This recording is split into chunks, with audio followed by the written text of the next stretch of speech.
दोस्तों, आज के वीडियो में अपन देखेंगे जो भी स्वतंत्रता संग्राम के क्रांतिकारी थे उनके नाम और उनके द्वारा दिए गए नारे। तो फर्स्ट क्वेश्चन है, गांधी जी के नाम के साथ पढ़ते महात्मा कौन से आंदोलन या क्रांति के बाद में जोड़ा गया? तो इसका राइट आंसर होगा ए ऑप्शन, चंपारण सत्याग्रह के बाद में इसको जोड़ा गया था। क्वेश्चन नंबर दो थोड़ा लेंथी है। बहुत पहले हमने भाग्य से खूब प्रयास किया था, अब हम समय में प्रवेश कर रहे हैं जहां हमें कठोर परिश्रम करने की प्रतिज्ञा करनी पड़ेगी। समझ क्षेत्रों में आत्मनिर्भरता हासिल करनी पड़ेगी। शब्द किसके थे? तो दोस्तों, ये शब्द थे प्रथम प्रधानमंत्री श्रीमान जवाहरलाल नेहरू द्वारा 15 अगस्त 1947 की सुबह ये भाषण दिया गया था, जिसके अंदर बताया गया था। ये क्वेश्चन 3 बार एनटीपीसी में आ चुका है इस बार, और आगे ग्रुप डी के अंदर भी आ सकता है। क्वेश्चन नंबर 3 की तरफ अपन चलते हैं। यह नारा किसने दिया कि तुम मुझे खून दो, मैं तुम्हें आज़ादी दूंगा? ये बहुत बार सुना हुआ है आप लोगों का। क्वेश्चन नंबर 3 में आंसर होगा Subhash Chandra Bose, C option number इसका राइट अटेम्प्ट होगा। क्वेश्चन नंबर 4 की तरफ अपन चलते हैं। क्वेश्चन नंबर 4 है, महात्मा गांधी को सर्वप्रथम राष्ट्रपिता के नाम से किसने संबोधित किया था?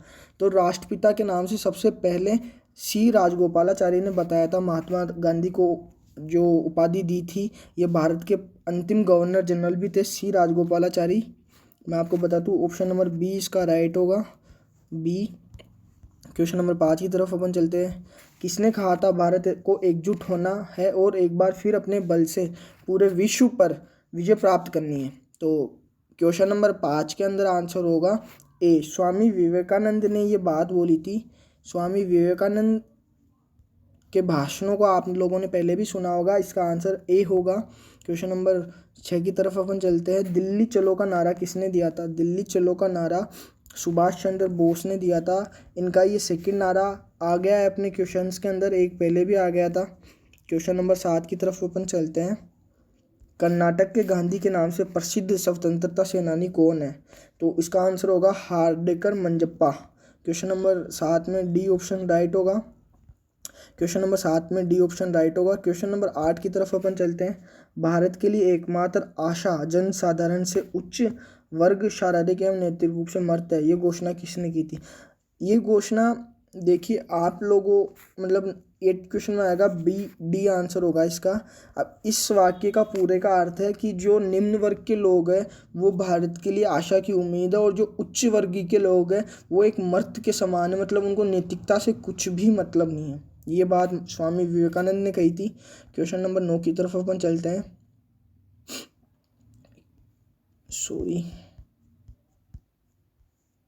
क्वेश्चन नंबर 9 की तरफ अपन चलते हैं। मेरे शरीर पे पड़ी एक एक लाठी की चोट ब्रिटिश साम्राज्य के ताबूत की एक एक कील सिद्ध होगी, किस नेता ने कहा था? बहुत ज़्यादा फेमस डायलॉग है ये। ऑप्शन नंबर बी होगा, लाला लाजपत राय। ये क्वेश्चंस आपको ग्रुप डी के अंदर 100% मिलेंगे। किसी के कोई सा क्वेश्चन आएगा, किसी के मतलब अलग अलग शिफ्ट के अंदर सारे क्वेश्चन मिलेंगे, और एक एक बार नहीं 2 से 3 बार ये क्वेश्चन पूछे जाएंगे। क्वेश्चन नंबर 10 है, grand old man of India के उपनाम से किसे जाना जाता है?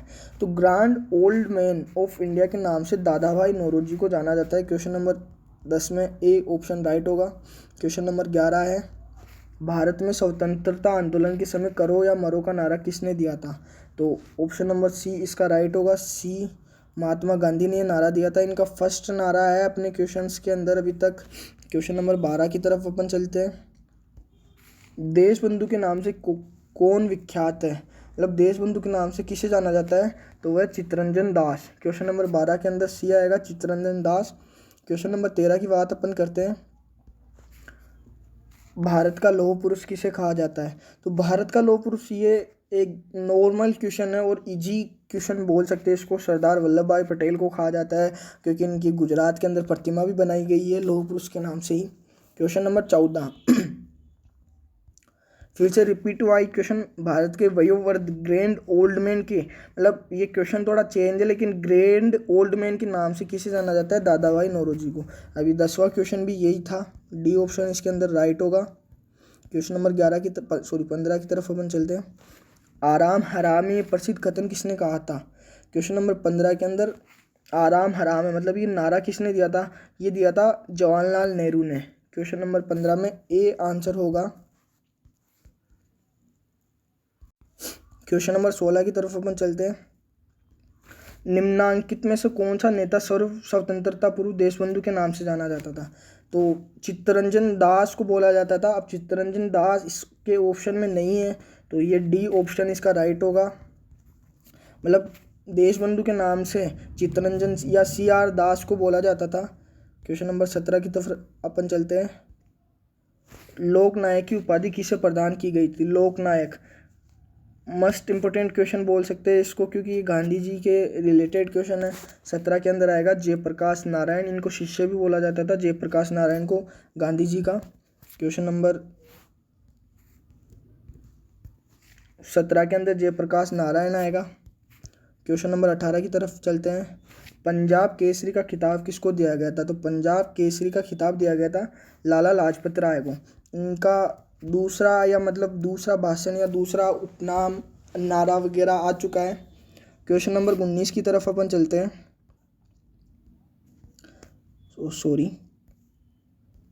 स्वतंत्रता मेरा जन्मसिद्ध अधिकार है और मैं इसे लेकर रहूंगा, ये शब्द थे। ये भी एक इजी क्वेश्चन है, लोकमान्य तिलक के द्वारा ये बोले गए थे। फर्स्ट नारा आया है लोकमान्य तिलक का। क्वेश्चन नंबर 20 है। ये क्वेश्चंस आपको ग्रुप डी के एग्जाम में जरूर मिलेंगे दोस्तों। इंकलाब जिंदाबाद का नारा किसने दिया था? इंकलाब जिंदाबाद का नारा भगत सिंह ने दिया था। क्वेश्चन नंबर डी के अंदर 20 आएगा, Bhagat Singh. Most important question है, आपको पूछा जा सकता है। क्वेश्चन नंबर 21 के अंदर अपन चलते हैं। निम्नलिखित में से कौन गांधीवादी विचारधारा के अग्रणी प्रतिपादक थे? तो गांधीवादी विचारधारा के अग्रणी प्रतिपादक कौन थे? सी ऑप्शन इसका राइट होगा, विनोबा भावे। सी विनोबा भावे गांधीवादी विचारधारा के अग्रणी प्रतिपादक थे, मतलब इन्होंने आगे बढ़ाया था इसको। क्वेश्चन नंबर 22, निम्न का उपनाम सीमांत गांधी था। मोस्ट इंपोर्टेंट क्वेश्चन है, चाहे आप लिख के ले लो, या 3 से 4 बार पूछा जाएगा। और पिछले साल 2018 के अंदर जो ग्रुप डी हुई थी उसमें भी बहुत बार ये रिपीट हुआ था। क्वेश्चन नंबर बी आएगा इसके अंदर, खान अब्दुल गफ्फार खान। बी इसका राइट अटेम्प्ट होगा। क्वेश्चन नंबर 23 की तरफ हम चलते हैं। किसने कहा मध्य रात्रि की टंकार पर जब संसार सोता है भारत अपने जीवन व स्वतंत्रता के लिए जाग उठेगा? ये कथन जवाहरलाल नेहरू के थे। तीसरा इनका कथन आ चुका है, मतलब नारा बोल सकते हो आपका तीसरा इनका नारा आ चुका है और पूछा भी जाएगा, क्योंकि अब एग्जाम्स के अंदर 1857 की या स्वतंत्रता संग्राम के संबंधित ही क्वेश्चन पूछे जा रहे हैं। क्वेश्चन नंबर 24, सर्वप्रथम इंग्लैंड को बनियों का देश किसने कहा था? क्वेश्चन नंबर 24 में आएगा नेपोलियन। याद रखना कि जो बाहर का था उसने ही इंग्लैंड को बनियों का देश कहा था, मतलब बाहर का जो भी आउट ऑफ इंडिया का था ये सब इंडिया के हैं। क्वेश्चन नंबर 25, अर्ध नमन वस्त्रों में गांधी जी द्वारा वायसराय के महल पर चढ़ना है, ब्रिटिश साम्राज्य के नुमाइंदों से बराबरी की स्थिति में बैठकर अपना अधिकार मांगना एक शर्मनाक व मतली उत्पन्न करने वाली घटना थी। ये वचन किसके थे? ये वचन इसमें गांधी जी को कुछ बोला भी गया था कि अर्धनंगन फकीर, कुछ ऐसे वर्ड्स यूज लिए गए थे। तो ये कथन विंस्टन चर्चिल के थे, विंस्टन चर्चिल के। ऑप्शन नंबर सी इसका राइट आंसर होगा, Winston Churchill. Question number 26, frontier Gandhi किसे कहा जाता है? एक तो सीमांत गांधी हो गया और एक फ्रंटियर गांधी हो गया, दोनों एक ही नाम है। Option number C Abdul Ghaffar Khan इसका राइट आंसर होगा। ऑप्शन नंबर सी इसका राइट आंसर होगा। क्वेश्चन नंबर 27 की तरफ अपन चलते हैं। निम्नलिखित में से कौन सा गीत महात्मा गांधी को इतना प्रिय था कि उन्होंने लिखा था, यह अकेला गीत मुझे प्रोत्साहन एवं बल देने में पर्याप्त है यदि मैं भगवद गीता को भी भूल जाऊं? तो ये आंसर था Raghupati Raghav Raja Ram. Option number B. इनकी बुक्स के अंदर भी महात्मा गांधी ने बताया है, तो आपको ये घुमा के भी पूछ सकता है ये क्वेश्चन। याद रखना, इंपॉर्टेंट क्वेश्चन है, 3 बार रिपीट हुआ है NTPC एग्जाम्स में। अब आया है, ये किसने कहा था? I want the culture of all lands to be blown about my house as freely. ये कथन महात्मा गांधी का था, 1921 में इन्होंने भाषण दिया था, उसके अंदर बोला गया था। इसका मतलब है कि मैं ऐसी संस्कृति चाहता हूँ जिसमें मेरी ज़मीन में सब लोग फ्रीली रह सकें।